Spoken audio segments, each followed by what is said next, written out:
setia dalam training Top Mission ini. Nah, kemarin kita kan sudah mengetahui gambaran besar tentang ilustrasi jembatan keselamatan. Nah, kita mengulangi sebentar ya teman-teman tentang 6 pokok Injil sambil kita menghafalkannya. 6 pokok isi Injil. Pokok yang pertama yaitu Allah menciptakan manusia segambar dan serupa dengan Allah, untuk bersekutu dengan Allah, untuk mentaatinya dan menikmati hidup yang berlimpahan yang Allah sediakan. Nah, ini terdapat di Kejadian 1 ayat 26 sampai 27. Pokok Injil yang kedua, manusia memilih untuk memberontak kepada Allah sehingga menjadi manusia yang berdosa dan terpisah dengan Allah, seperti yang terdapat di Yesaya 59 ayat 1 sampai 2. Kemudian pokok yang ketiga, manusia berdosa ada di dalam 3 fakta. Fakta yang pertama, berbuat dosa, Roma 3 ayat 23. 2, mendapat upah maut, Roma 6 ayat 23. Dan pasti dihukum, Ibrani 9 ayat 27.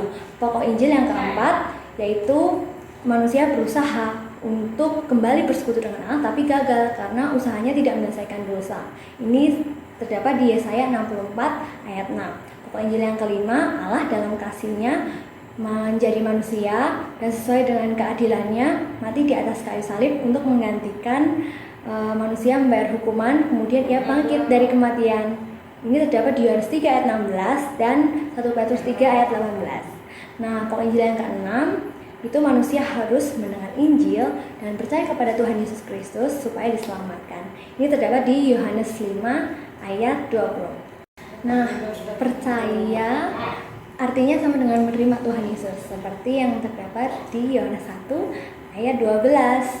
Lalu bagaimana cara menerima Tuhan Yesus? Dengan membuka pintu hati kita dan mengundang Tuhan Yesus untuk masuk dalam hati kita, seperti yang ada di Wahyu 3 ayat 20. Caranya gimana? Caranya dengan datang kepada Tuhan Yesus secara pribadi di dalam doa. Dan berdoa sebagai berikut.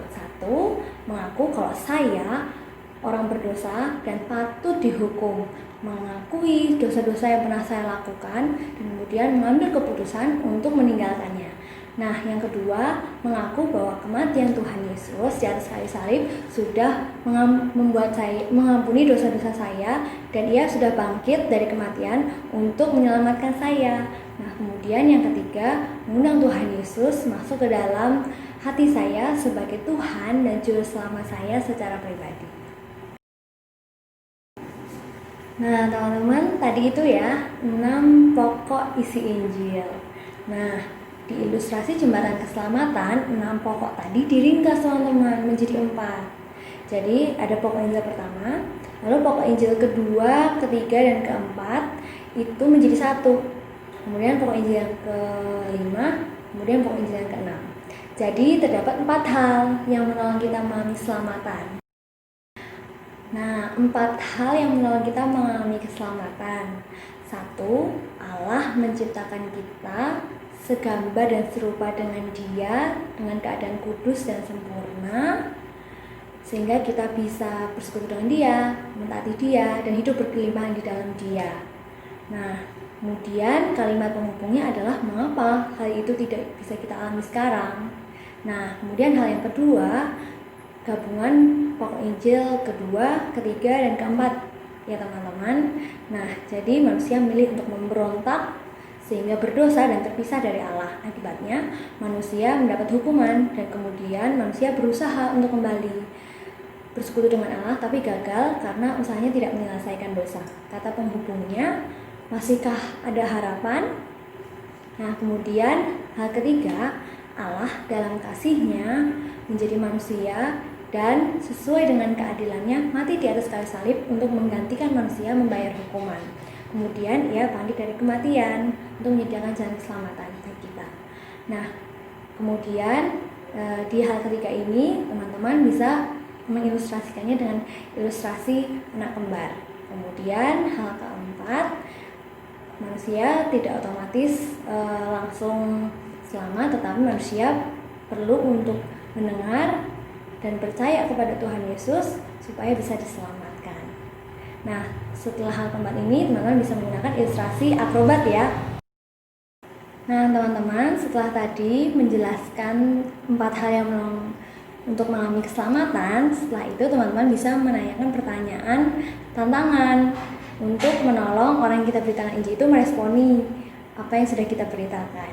Nah, teman-teman bisa menanyakan begini, menurut gambar ini kamu ada di mana? Jika dia menjawab bahwa dia ada di kiri dan memutuskan untuk berpindah ke kanan, teman-teman bisa menolong mereka untuk berdoa, untuk bertobat dan menerima Tuhan Yesus ya, seperti doa yang sudah kita bahas tadi. Nah, teman-teman, setelah berdoa, teman-teman bisa memberikan peneguhan dengan bertanya pertanyaan berikut ini.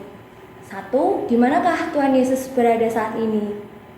Nah, kemudian yang kedua, apa yang terjadi kalau kamu meninggal saat ini? Yang ketiga, bagaimana dengan dosa-dosamu? Yang keempat, siapakah kamu sekarang di hadapan Allah? Nah, teman-teman bisa menggunakan pertanyaan peneguhan ini untuk menolong mengecek keselamatannya dan membuat dia memiliki peneguhan jaminan keselamatan. Nah, setelah ini aku akan buat video bagaimana mempraktekkan ilustrasi jembatan dengan gambarnya ya teman-teman. Perhatikan baik-baik dan praktekkan ini, latihlah ini sendiri di rumah kalian masing-masing. Nah, kemudian setelah itu teman-teman bisa mempraktekkannya ke orang tua, ke saudara-saudara di rumah supaya mereka memiliki jaminan keselamatan teman-teman. Mereka bisa dipastikan keselamatannya. Nah, teman-teman juga bisa dengan sengaja mengkontak semua teman-temanmu, teman mainmu, teman sekolah, teman gereja, dan kemudian teman-teman bisa chat mereka. Nah, kemudian teman-teman bisa memberitakan Injil dengan cara IJK teman-teman. Itu juga dengan adik-adik kelas 10 di sekolah kalian masing-masing. Kan ini mau ajaran baru nih. Nah, teman-teman bisa mengkontakki mereka dan memberitakan Injil IJK loh.